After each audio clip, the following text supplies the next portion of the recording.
तो चलिए आज से हम शुरू करते हैं एमसीक्यू का कुछ क्वेश्चन जो आपके NTPC exams, Bihar SI exams और एसएससी के एग्ज़ाम्स में आपके लिए काफ़ी फ़ायदेमंद रहेगी। तो चलिए शुरू करते हैं। आज का जो टॉपिक है पॉलिटिकल साइंस का भारतीय संविधान, उससे कुछ प्रश्न हैं। तो आइए अब शुरू करते हैं आज से। तो सबसे पहला क्वेश्चन ये है कि संविधान सभा की प्रथम बैठक कब हुई थी? तो इसका सही उत्तर होगा 9 दिसंबर 1946। संविधान सभा की पहली बैठक जो हुई थी वो 9 दिसंबर 1946 को हुई थी, ऑप्शन ए। दूसरे क्वेश्चन पे आते हैं हम। संविधान सभा के अस्थायी अध्यक्ष के रूप में किसे नियुक्त किया गया था?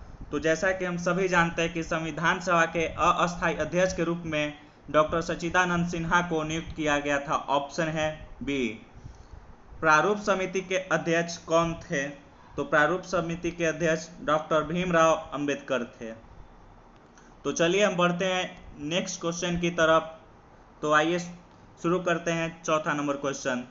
संविधान सभा के अस्थायी अध्यक्ष कौन बने थे? तो जैसा कि हम जानते हैं कि अस्थायी अध्यक्ष डॉक्टर सच्चिदानंद सिन्हा थे। उनके बाद डॉक्टर राजेंद्र प्रसाद को संविधान सभा का स्थायी अध्यक्ष बनाया गया था। तो इसका ऑप्शन होगा सी। संविधान सभा के अंतिम रूप से संविधान को कब पारित किया गया था? तो संविधान सभा के अंतिम रूप से पारित किया जाने वाला जो तारीख है वो है 26 नवंबर 1949, ऑप्शन नंबर डी।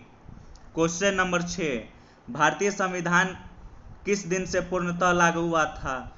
तो इसका बिल्कुल उपयुक्त आंसर 26 नवंबर 1950 होगा, जिसे हम गणतंत्रता दिवस के रूप में जाने जाते हैं। और 26 जनवरी को संविधान का पूर्ण रूप से लागू होने का पीछे एक कारण यह था कि 26 जनवरी के ही दिन पंडित जवाहरलाल नेहरू ने लाहौर में आज़ादी का जश्न मनाया था। इसी के कारण 26 जनवरी को ही हम संविधान को लागू किए थे। चलिए बढ़ते हैं हम नेक्स्ट क्वेश्चन की तरफ।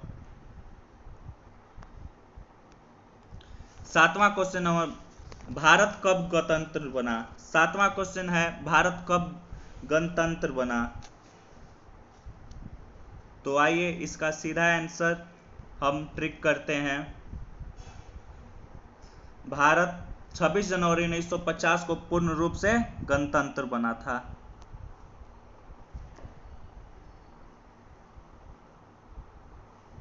छब्बीस जनवरी 1950 को पूर्ण रूप से गणतंत्र बना था, option number C. Question number 8वां, भारतीय संविधान के किस भाग को उसकी आत्मा की संज्ञा दी गई है? भारतीय संविधान के किस भाग को उसकी आत्मा की संज्ञा दी गई है? तो जैसा कि हम जानते हैं कि प्रस्तावना को संविधान के आत्मा की संज्ञा दी गई है, ऑप्शन नंबर सी। अब चलिए बढ़ते हैं क्वेश्चन नंबर 9 की तरफ। संविधान सभा ने राष्ट्रगान को कब स्वीकार किया था? संविधान सभा ने राष्ट्रगान को कब स्वीकार किया गया था? तो 24 जनवरी 1950 को संविधान सभा ने राष्ट्रगान को स्वीकार किया था, तो ऑप्शन नंबर ए। चलिए आगे बढ़ते हैं क्वेश्चन नंबर 10 की ओर। भारतीय नागरिकों को प्राप्त मूल अधिकारों की संख्या कितनी है? भारतीय नागरिकों को प्राप्त मूल अधिकारों की संख्या कितनी है? तो हम जानते हैं कि मूल अधिकारों की संख्या 6 है, ऑप्शन नंबर बी। चलिए हम बढ़ते हैं अगले क्वेश्चन की तरफ। तो संपत्ति के अधिकार को किस संविधान संशोधन के द्वारा हटा दिया गया था? तो जैसा कि हम जानते हैं कि संपत्ति के अधिकार को 44वें संविधान संशोधन के द्वारा हटा दिया गया था। ऑप्शन नंबर जो इसका होना चाहिए वो है ए। चलिए आगे बढ़ते हैं। इस तरह से हम 12वें क्वेश्चन की तरफ। मूल अधिकारों का रक्षक किसे कहा जाता है? तो मूल अधिकारों का रक्षक जो है सर्वोच्च न्यायालय और उच्च न्यायालय दोनों को कहा जाता है। तो इसके कारण यहाँ पे आंसर होगा ऑप्शन नंबर सी। 13वां क्वेश्चन नंबर, किस अनुच्छेद के द्वारा 6 से 14 वर्ष के बच्चों के लिए शिक्षा का अधिकार मूल अधिकार माना गया है? तो इसका ऑप्शन जो दिया गया है उसमें से आप भी जरा सा कमेंट करके हमें ये बताइएगा। और फिलहाल मैं आपको बता देता हूँ कि इसका आंसर जो होगा वो अनुच्छेद 21 होगा। चलिए अगले क्वेश्चन की तरफ बढ़ते हैं। लोक कल्याणकारी की अवधारणा, लोक कल्याणकारी राज्य की अवधारणा किसमें निहित है? तो जो क्वेश्चन है लोक कल्याणकारी राज्य की अवधारणा किसमें निहित है, तो ऑप्शन बी होगा, राज्य की नीति निर्देशक तत्व। क्वेश्चन नंबर 15 पे आते हैं। संविधान का अनुच्छेद 40 यानी आर्टिकल 40 राज्य को निर्देश देता है। क्या देता है भाई वह निर्देश? तो इसका ऑप्शन होगा ग्राम पंचायतों का संगठन। ऑप्शन नंबर जो होगा इसका सी होगा। चलिए आते हैं अगले क्वेश्चन की तरफ। संविधान में मूल कर्तव्यों को शामिल करने की प्रेरणा किस देश से ली गई है? तो ऑप्शन नंबर ए, रूस। संविधान में मूल कर्तव्यों की संख्या कितनी है? तो जैसा कि हम जानते हैं कि संविधान में मूल कर्तव्यों की संख्या 11 है। संविधान में मूल कर्तव्यों को किस समिति के अनुशंसा के आधार पर शामिल किया गया? तो ऑप्शन होगा सी, स्वर्ण समिति। तो चलिए हम आगे की क्वेश्चन की तरफ बढ़ते हैं। Question number 19। भारतीय संघ की शक्ति किसमें निहित है? तो इसका ऑप्शन होगा राष्ट्रपति में।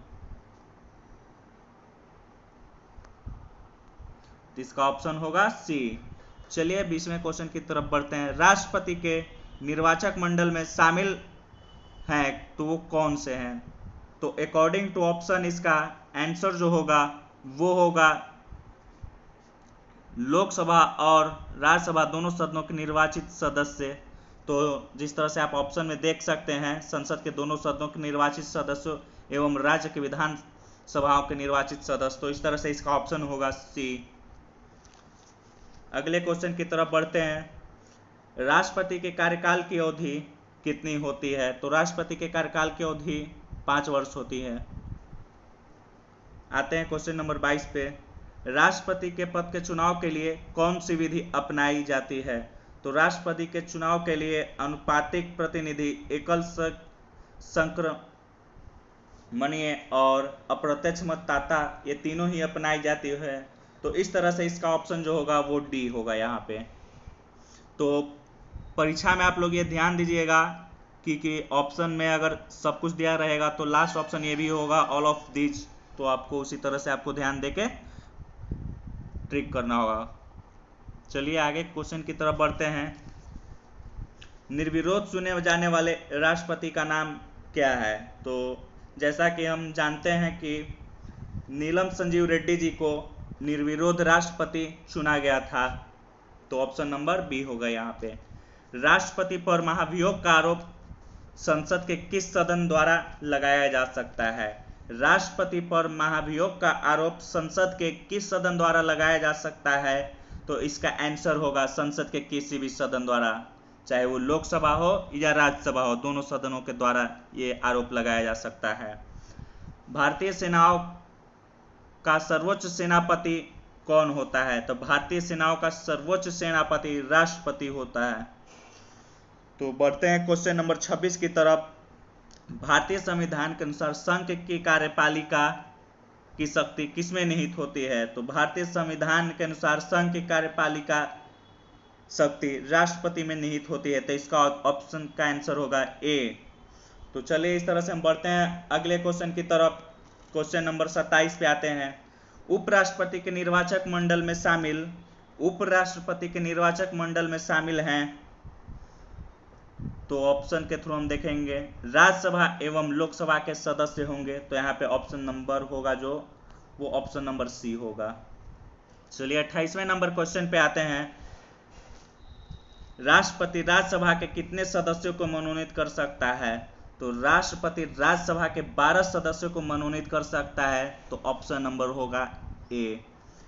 चलिए क्वेश्चन नंबर 29 पे आते हैं। भारतीय संसद के ऊपरी सदन को क्या कहा जाता है? भारतीय संसद के ऊपरी सदन को राज्यसभा कहा जाता है। और क्वेश्चन नंबर 30 है, प्रधानमंत्री की नियुक्ति कौन करता है?